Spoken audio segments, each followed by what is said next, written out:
everyone. Today I wanted to make a video on my pregnancy story and my birth story the past year or so. Kind of just my life summed up, my pregnancy summed up, and my birth story summed up before I forget it all. And I have some notes with me, so I'm kind of going to read off of them, but pretty much just be talking to you guys. It starts off, me and Hunter were 18 and 17. We had just graduated high school and we were living in Long Beach. We were to move up to Santa Cruz soon, so we were saving, we were purging, we were donating all of our stuff and kind of becoming minimalist. Living together, we were both working. We were watching YouTube videos on spirituality and going to meditation centers and meditation groups and spending a lot of time with groups of people that, you know, were like-minded. And this was like the whole phase, like right after high school, where you don't know what you're going to do necessarily. You're going to either go to college or work, or you just know that it's like your time to be independent kind of thing, and this is what we were doing in that time. After that summer, Hunter and I came up to Santa Cruz, and I was secretly staying in his dorm. I did this because I just knew that I wanted to be with Hunter. I wasn't planning on going to school. I was planning on, you know, doing whatever felt right and like going with my intuition and really trying to hear my own like soul's like wants. So I was like, you know what, you want to go to school, I'll go with you to Santa Cruz. We'll figure out how to make it work. We'll stay in your dorm for a little while and then we'll figure out how to get a place. We're in his dorm, we set it up really nice. I'm practicing yoga because I'm really into yoga, or at least I was before I was pregnant. I'm trying to get back into it, but kind of have lost a lot of my muscle memory and that kind of thing. So yeah, we're living in his dorm. I went to some of his classes with him to see what it was like, and I didn't like it at all. Hunter was also working at the time, and that's kind of how we paid for all of our food that we were eating. We always say that during that time we were surviving off of cashews and grapes. Like, if you know us, we always say, oh yeah, the cashews and grapes phase. Yeah, we went to parties in the woods. Neither of us were really into parties at this point. Like, we already had enough of that in high school. I used to be like a party animal, but yeah, no, I was kind of over it. But we went to some parties in the woods because it's Santa Cruz, so it's kind of how like they did it here, and it was nice. But we definitely like came home early and like we're done with it. One night when Hunter was coming home from work, I haven't had my period for like a week or two, and I just, not even that I wasn't having my period, I felt weird. I felt like just like super heavy in my stomach, and just like things like felt weird. I don't know how to explain it, but things just felt weird. So I said, you know what, you should pick up a pregnancy test on your way back from work. This is like 12 a.m. because he was working really late then. And yeah, so the next day we went into the shared bathroom because it was like a shared dorm. There was like a shared kitchen, shared bathrooms, and I mean, his roommates were okay with it. They were really nice, but yeah, so we were in the shared bathroom and I peed on this stick, and he's just like kneeled down in front of me, just like looking at me, and then we see, you know, the positive sign, the double lines, and the double line like started to come in faded, like it was faded and then it started to come in more solid, and I was just like, I peed on a pregnancy stick before and I've never seen this. Like, it just like literally shocked me. Like, I couldn't believe that I was pregnant. I was like, oh my god, like my whole life, like I've always wanted to be in pediatrics, and I love kids and I loved babysitting, and it was like the greatest thing. And not that I didn't have parents, but I didn't have a good relationship with my parents. Even now I don't have a good relationship with my dad because I haven't talked to him in years, but so I always wanted to be like the best parent I could be and just shower my kid with love. And you know, with my own insecurities at the time, I was like, what are we gonna do? You know, like, what if I'm not a good mom? like, I just can't believe this, like, you know, not that this shouldn't happen this way, because everything's divine, and she obviously, like, wanted to come into the world at this time, and, you know, me and Hunter have been, like, in love with each other since we were 12, so this is, like, finally something that's, like, the product of our love and, like, our strength together, and, like, getting through everything, even though people, like, always put us down. So it was just something, like, really beautiful of us. I mean, I love her, and that's a whole different story, but yeah, so I'm bawling. I'm just like, I couldn't believe it, and he's just like looking at me, like smiling, but just like, oh my god, I can't believe it. And he like holds my hands, and he's like, Aaliyah, if money wasn't a worry at all, okay, how would you feel about this? And I said, I would be so happy. I would be so happy. Like, I would just be so happy. Like, if we didn't have money to worry about, like, it would just be so great. So, with the whole relationship with money, money is just energy, and that's based off of your own, like, internal feelings and how you feel about it, and whether you whether you want to work for it or not, kind of thing. So, we're like, okay, like, if money wasn't a problem, like, we would both just be so happy and, like, in love. And I spent pretty much my first trimester inside the dorm. My first trimester was very, very rough on me. Of course, like, not being pregnant before, I had no idea, and I was not about to go Google everything, because I'm not the kind of person to put expectations, especially on something so sacred and meaningful to me. So we're looking for places to live, apartments, stuff like that. I spent like the first 3 days after we found out, not sleeping, like going through thousands and thousands of names on Google, trying to figure out what name like fit well with, you know, that soul of my baby, and I couldn't figure it out. I was like, what about Luana? What about this? What about that? Oh, it just doesn't sit right. And he was like, you know what, just take a break. Like, it's like 12 o'clock, like, just take a break, close your eyes, you know, let your brain relax, stop looking at your screen. We'll figure it out. So he starts saging the room, saging the room, and he looks down at the sage, and he looks back at me, and he's like, what about sage? And I looked at him, and I went,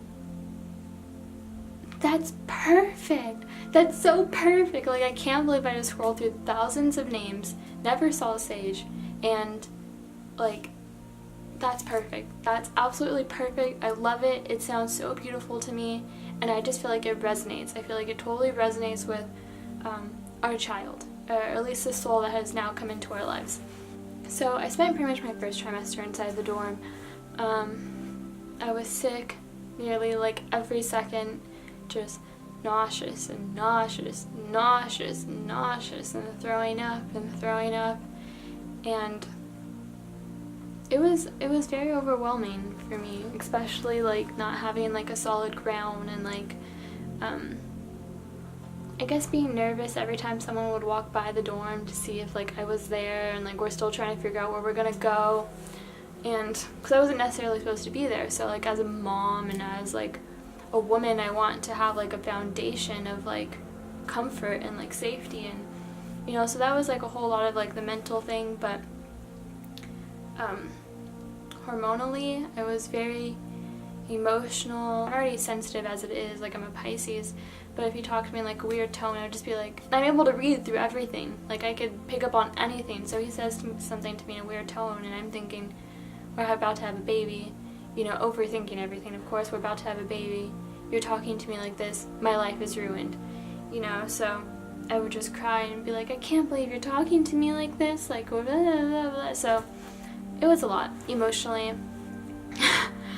I mean, I remember one time we were driving around, and I was just like, I'm so hungry, I don't know what to eat, like what can we find, what can we eat? And he's like, what about here? Driving around all over town, what about here, what about here? okay, yeah, maybe take us here. We get there, no, I don't want this, please, please, please, please, just drive away from here. I don't want to smell this place, you know. So it's like, I don't know what I want, and I'm like crying, and he like is all over the place, and you know, he slams on the brakes too hard, and we had rice in the car, and rice was flying everywhere. Yeah, so my first trimester was probably the craziest trimester. Every time we walk down in Santa Cruz and we go, huh, remember when I threw up there? I told him to pull over, and always told him to pull over. But it was also very, very beautiful because feel the difference in my body, what it felt like. You know, at first it feels like constipation in a way, but you're feeling all of your like organs move around, because your organs move around when you get pregnant. And it was very crazy to me to think, wow, like there is something growing in me, like that is so beautiful, like there's something, a part of me besides myself right now. It was just so beautiful. It was just so beautiful, and I loved every minute of it. I pretty much planned my entire baby shower and her baby registry like the day I found out. I had all the eco-friendly stuff I needed, how much of it I needed, her whole baby registry down to everything that she needed, diapers, you know, just everything. Like, I was so excited to like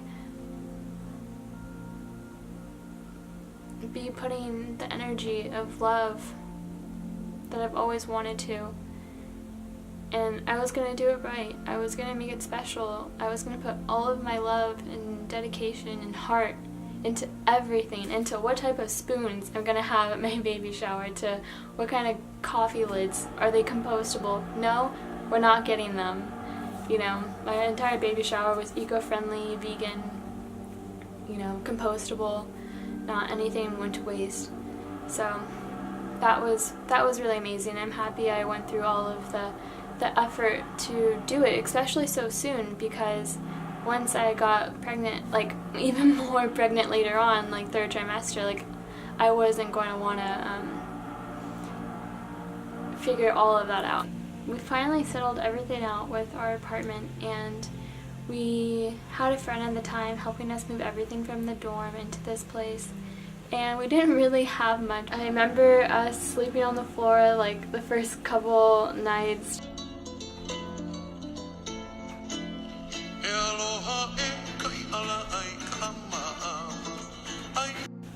It was a long day moving everything from the dorm to here, but so happy we had help. And yeah, shout out to you, Nasser, for helping us and being there with us. Being very sick and pregnant the entire time was not too fun, but things were like coming together, and I was praying for months to like finally get a place and like to be solid, and I don't want to be pregnant in the dorms like for much longer. So we started to pull things together here and there. Most of our furniture, almost I think all of our furniture came off of the app Letgo. I'm approaching into my second trimester, and I'm happy that the first trimester is ending, and my stomach is starting to get like a little hard bump, and I'm like, oh my god, I remember the day Hunter told me that my baby was the size of a pea, and I freaked out. I was like, what the heck? My baby's the size of a pea? That's so cool. So I'm second trimester, and starting to get bigger, and yeah, just amazing. It was a tiny ball. I was able to feel life in me, like that's so crazy, life. And the thing is, I'm like, so when you're already, but when you're pregnant, I just feel like the universe like blesses you with like a certain connection to like higher realms. Like my crown chakra was completely open, and my connection to Mother Earth was like so rooted. It's like your womb your womb is what's connected to female energy and Mother Earth, and you can still feel that emotion, but being pregnant like really enhances it and brings it out, and it's like up to you to remember and practice it. I don't know if it's like maternal, motherly instincts, but you're just like so aware and into what's going on, into what everyone's feeling, and as a Pisces, I'm already like that. So it was so crazy and like psychedelic and cosmic and intense. I feel myself glowing. I'm spending every day in the sun.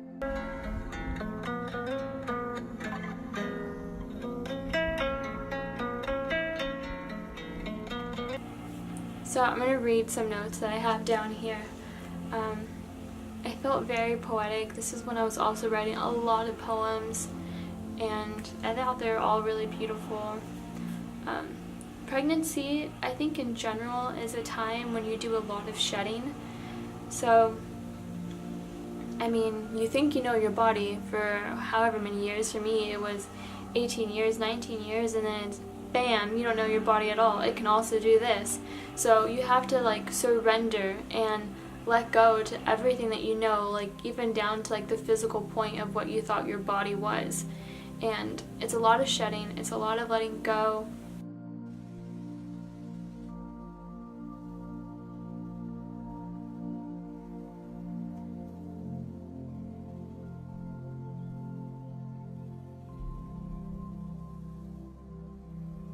Self to be. It's like a phase where of like death, like you're saying goodbye to your old you. You know you're never going to be your old you again, and in a way it's like, oh my god, I don't know what lies ahead of me.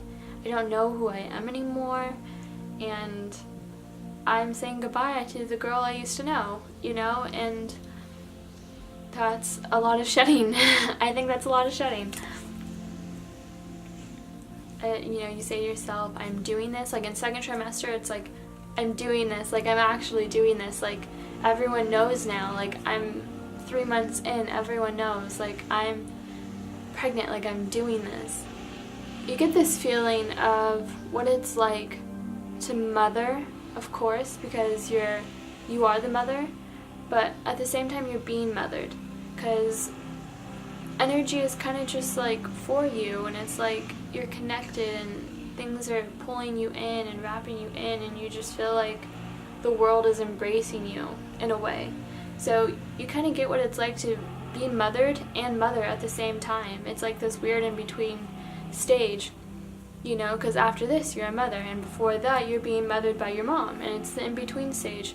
And here's a picture that I saw that like kind of sums it up.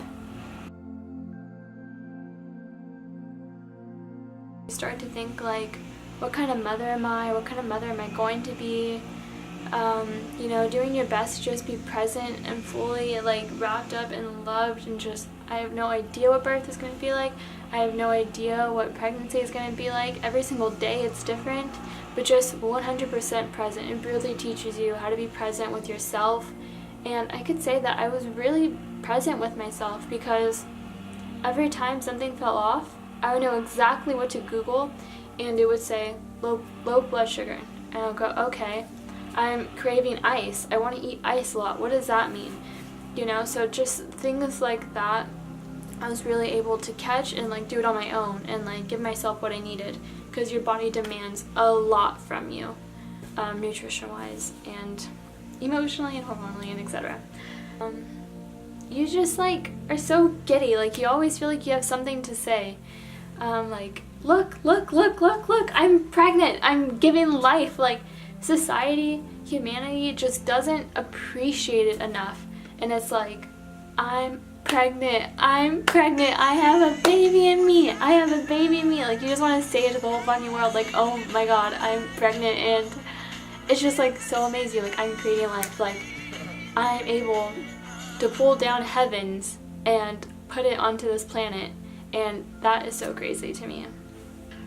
I don't even know if I've like touched on everything that I possibly want to touch on, but now into my third trimester. yeah, I wish this video could be hours and hours long, but I'm gonna try. This is the sum of it. So third trimester, it's so surreal that like the divine feminine is the magic behind life, which is like the creator picked females, created females, but then picked females to be the ones to like bring down source, to bring down souls, to bring down like love and light in its purest form and like channel it through us. And literally the magic behind life, it's the magic. Like women are magical. It's literally magic. So much respect. Nothing is above the divinity of creation and the energy of the universe. Super into woman empowerment at the time. It's like the world just doesn't know like what women can do. Like you do, and it's like, oh yeah, like she's pregnant, she knows how to birth a baby, whatever. But it's like, no, it's just like you don't understand magic if you think it's just that simple. This is a quote that I think is really beautiful and kind of sums up what I'm talking about right now. I'll read it.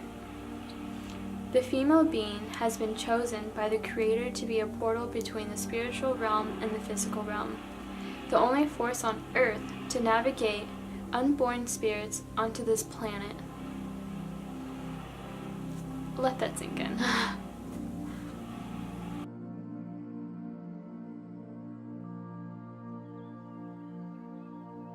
Start to become very adapted to just change. Like you just know change is gonna happen. You are completely surrendered at this point in your third trimester. You're just like, whatever, I'm gonna look this way, I'm gonna love looking this way, I'm gonna feel this way, people are gonna look at me this way. You're just completely surrendered to change and uncertainty. You forget what parts of your body looked like and things that you can't see anymore at this point. Like, you can't even sit in your third trimester.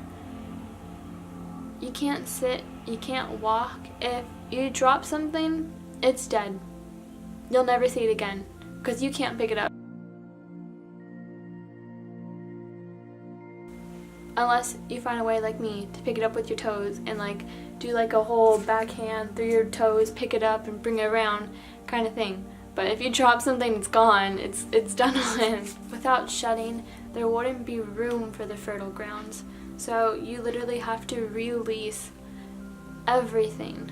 Release everything. I remember one night, I woke up with a nightmare that like, I don't know if I was like being raped or just, you know, something like that, just like connected to sex.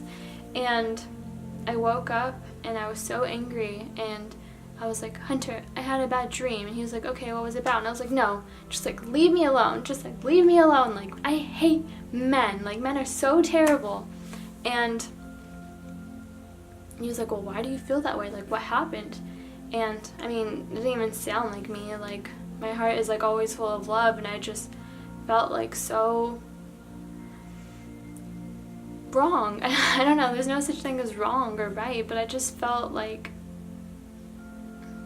I don't know, I was just crying and crying and crying and crying and crying and crying and just like bawling and rolls of toilet paper going out, and you know, and I realized like after the fact, after we talked about it, that I was releasing baggage that was in my root chakra. My root chakra was so blocked off, which I think there's just so many like misconceptions, perceptions or whatever to sex, and you know, that it's wrong and that private parts are supposed to be kept private and just like kind of stuff like that. And I remember just letting it all go. I wasn't able to put it into words necessarily, but I remember just surrendering and go, okay, I let go of everything that's blocking off my root chakra.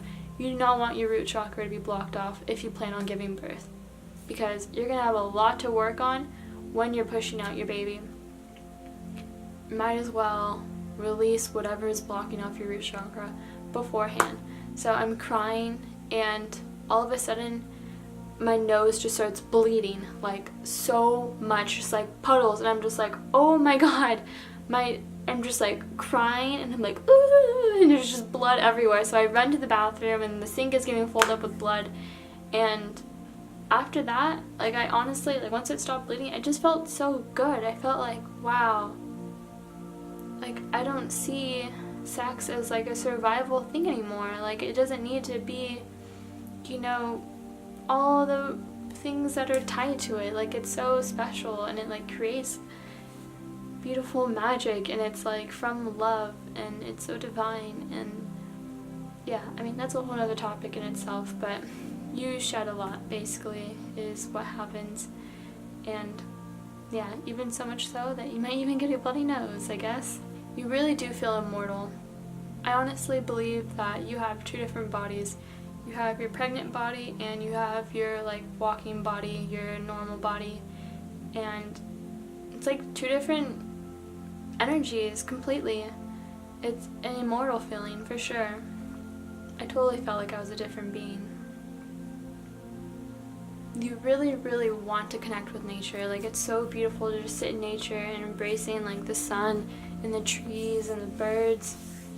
You have compassion like in every breath, and it's just like being in nature when pregnant is like as good as it gets. And gravity.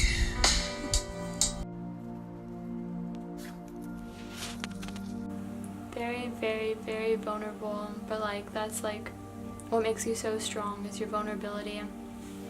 Pregnancy is definitely practicing non-resistance. You know, non-resistance is like someone who wants to have a natural birth, and then their baby is breached, and they have to practice non-resistance and just like let go and be like, okay, like it's just it's meant to be. You know, like, I wanted everything organic, and I like didn't know what to do with things that weren't organic for my baby. Like, why would you do that? Why would you think to give my baby something that's not organic? You know, like freaking out and like practicing, oh yeah, non-resistance. Like, it's okay, let things flow through you. Like, you can't be so you learn acceptance basically, and that's releasing resistance. In my third trimester, I learned that I wanted to be a guide for my kid. I didn't want to be the stay-at-home mom that cleans the house and spends her entire life purpose giving her life away to her kids. Me, I will stay at home with my kid, okay? I love her, and she's amazing, but I'm going to show her what it's like to fulfill your dharma. I'm going to show her what it's like to make people feel good, to inspire people, to fill your life's purpose. And that's by being a guide. I don't want to control, I don't want to dominate, I don't want to parent, I want to be a guide, and we're in this journey together. My value doesn't rely on being a mom, but on fulfilling my dharma. I was very gullible to people and their ideas, because this is a time when you're so sensitive and gullible and receptive to everything that you want to make sure you're able to filter out things, because if you don't, like, things just kind of settle, and it's like in your subconscious. And you also want to make sure who you listen to and what you can filter, and you know, what you allow your energy to take in and where you put your energy.